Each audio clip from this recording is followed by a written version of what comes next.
Hello, fellow Whovians, welcome to Mr.Who Reviews.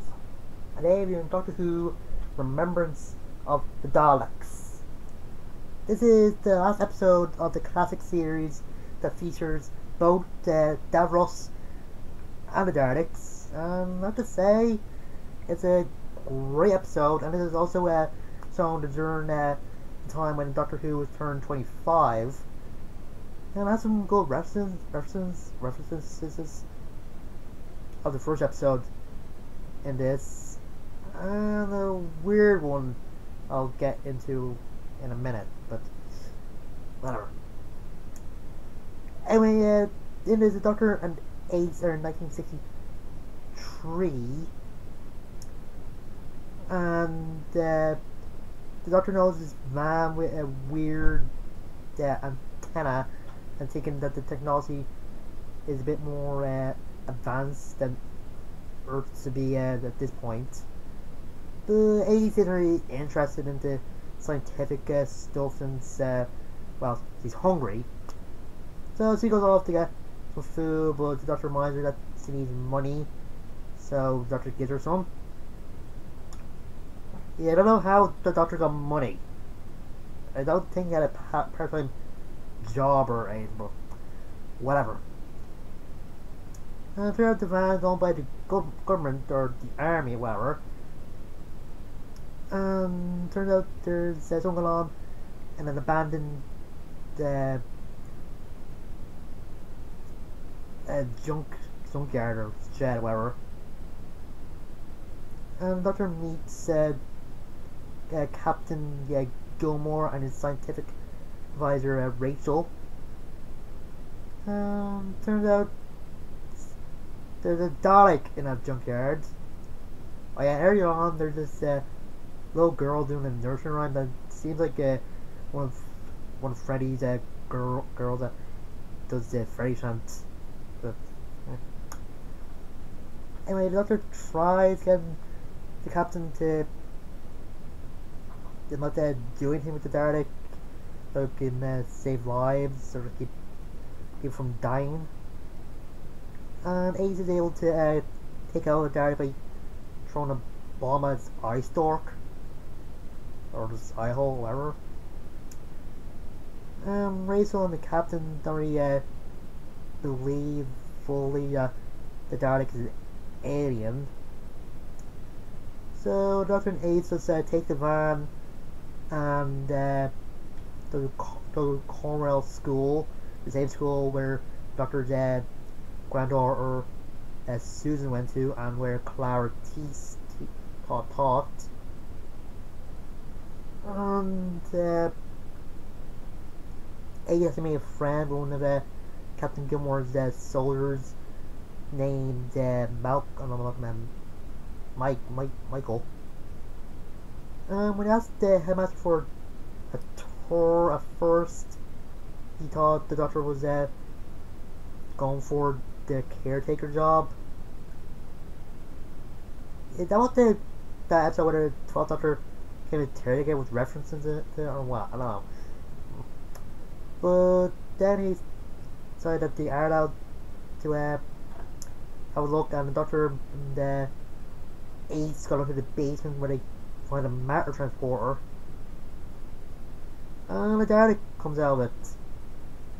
And it's a bit different to the Dalek that's in the junkyard, since that one was black and silver and this is white and gold. And this one can fly, or at least hover. Yeah, I think I prefer the hover effects from the modern series than in this one. Like, I think it's the first time the Dalek actually hovered. Or I can actually see the hovering thing under it, but whatever. Anyway, when Ace gets out, the headmaster actually hits her onto the floor and locks the Doctor in with the Dalek. But when Ace comes to, she knocks out the headmaster and gets the Doctor out. But of course, a measly door isn't gonna get in the way of a Dalek. Just blasts them straight off. Yeah. Anyway, the army then comes, and when they do destroy the Dalek, they notice that it looks a bit like the mutant part of it looks a bit different than one in the junkyard. That because the black and silver one was part of the renegade faction of the Daleks that follows the Supreme Dalek, and gold and white ones follow the Dalek Emperor. And that's what I hear now, that's actually Davros. Anyway, after that, the Doctor just goes off and just different places. First, he's at this bar or tea place where he's just talking about ripple effects and decisions. And I think the guy playing the guy he's talking is the same guy played Jeffrey in Fresh Prince of Bel-Air. Anyway, then he goes off to this casket place where this guy's holding a casket for him. And this called the governor and told the Doctor is there, but then questions the governor that he told him that the Doctor was against some old guy with white hair. The Doctor puts it back in the casket and tells her to follow him. Yeah, just floating and follow it. I like the guy's reaction. Like, yeah, it sort of a shocked face, and then when it leaves, or when it's gone, he just faints. Yeah, God. And then the Doctor just puts the casket into a grave thanks to the priest. Turns out this guy named Radigan is working with the renegade Daleks, and just talking to his their battle computer. And the song going on with the hair also is just a little bit weird, but anyway, and then see the Doctor comes back, and when the captain and him tell Ace to stay at Mike's house, he does for a while, then goes. And the weird thing is, as we turn TV, this announcer saying they're going to continue the coverage of this new science fiction show known as Doctor and It's Called Stare. So they try to say that Doctor Who is a TV show inside a TV show. That's a bit weird. I'm no meta, but never. And the Doctor actually gave Ace the bat that he put into the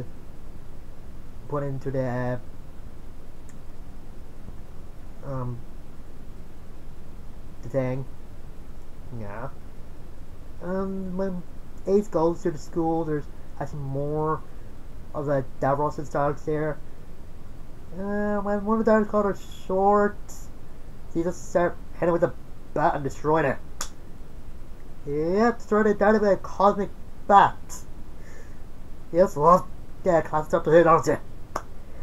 Whew. And that's how you call somebody short. If only somebody said that when Napoleon was around. Yeah. Anyway, eventually the Doctor tells Ace what's in the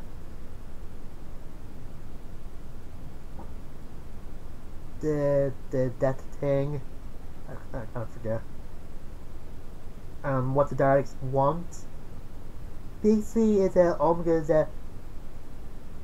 relative, remote relative manipulator. Basically, it's the thing that Omega used to get it to open up a supernova or create one, whatever. There's a weird line with the Doctor saying that they had trouble with the prototype. Ace questions him, but he just corrects himself, saying that he meant to say that the Time Lord said. Yeah, this is also around the time when the Carmel Master Plan was beginning, That was when they're trying to make the Doctor seem more than any other Time Lord. It's, you know.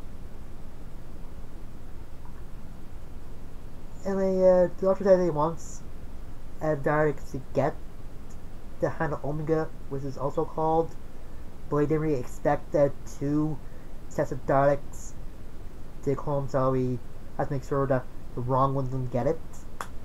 And he needs to go on Dalek hunting, because it's Dalek season.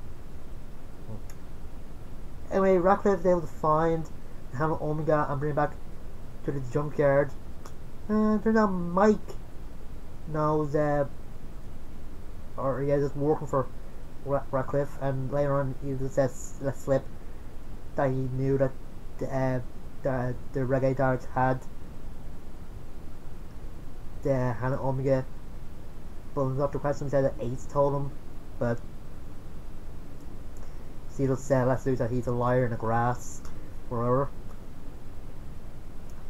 And turned out the Doctor just keeping Captain Gilmore and his soldiers busy since when they went to die. Oh yeah, when they look up to school and Doctor asks Ace what he sees in the playground, and he sees like a landing patterns, and just why didn't we notice? And he asks her, does he remember the Zygon invasion and the Loch Ness Monster, or the Yeti in the Underground? So those great references to two great episodes. Well, probably one great, I can't remember the Web of Fear, but anyway, then it's revealed that that battle computer is actually the little girl from earlier. And she's setting up this time device to bring the Daleks back to their own time, but the Doctor actually doesn't like jiggery pokery to mess with it. But they're able to fix it right away. And when Mike gets captured, Rackham thinks they can use the time device as leverage for the Daleks. Yeah, he's the type of person that believes that they should take care of themselves. He didn't say that he thought that the British were on the wrong side of the last war, but he dies in the end. Anyway, the Dalek Emperor says ship as he turns up and as he sews a spear like Dalek out of ice torque. It's easy that like Davros does in there. You can kind of recognize the voice, but anyway, eventually the Doctor opens up this channel to contact the Davros' ship. Yeah, one of the other ships actually landed in the schoolyard and actually broke some mirrors or some glass, whatever. That was a great scene. While that's happening, Ace is actually following Mike. The scene between Davros and the Doctor, it was great. Just a good banter between two with at the end, the Doctor begs Davros not to use the Hand of Omega. Davros does, causes the Scarrow's sun to go supernova and destroy the planet, and then the feedback to go back to the Dalek ship. This time Davros is the one begging the Doctor to save him and to have pity, but the Doctor says that he does have pity for Davros. He's not gonna save him. Oh yeah, in this Davros does a head, not like Glasshammer is just like a robot version of himself. Yeah, how did he get his body back when the Time War happened? Did he just clone it and stick his head in it or something? I don't know. Anyway, the Davros actually escapes in another escape pod. like he did in like he said, he did after the Destiny of the Daleks. The Doctor just confirmed the last of the Daleks from the renegade Dalek faction, and as he talks him into killing himself because he has insufficient data.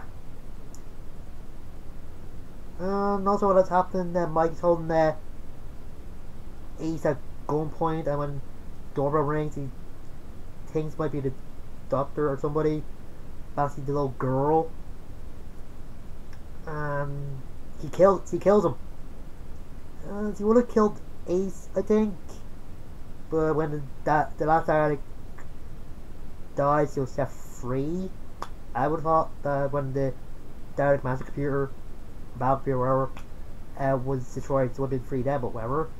And Ace was like comforter since he probably has memories of what he did. So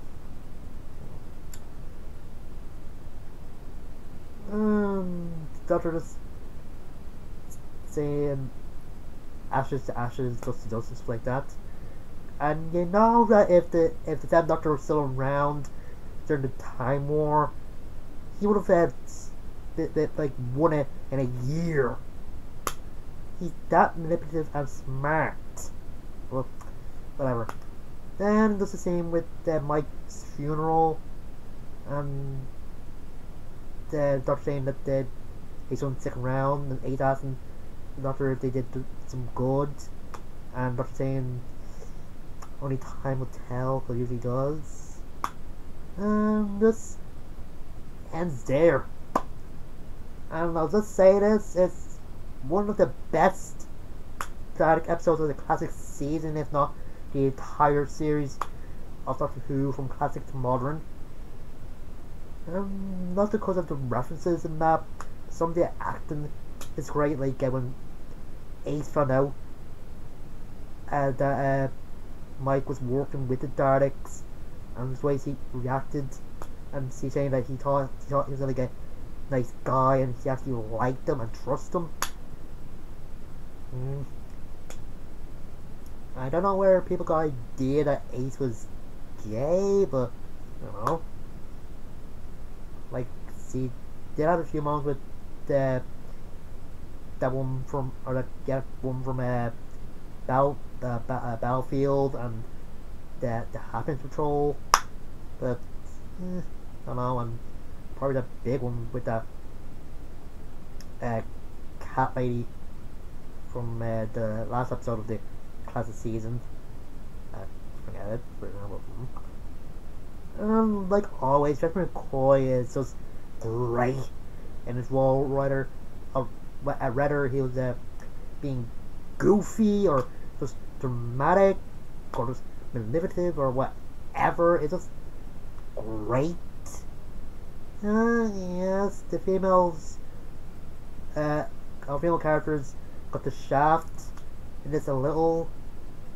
Rachel was actually annoyed that Derek actually came, since he didn't know what to do with it, and the only person that knew what to do with the Doctor, but I don't know.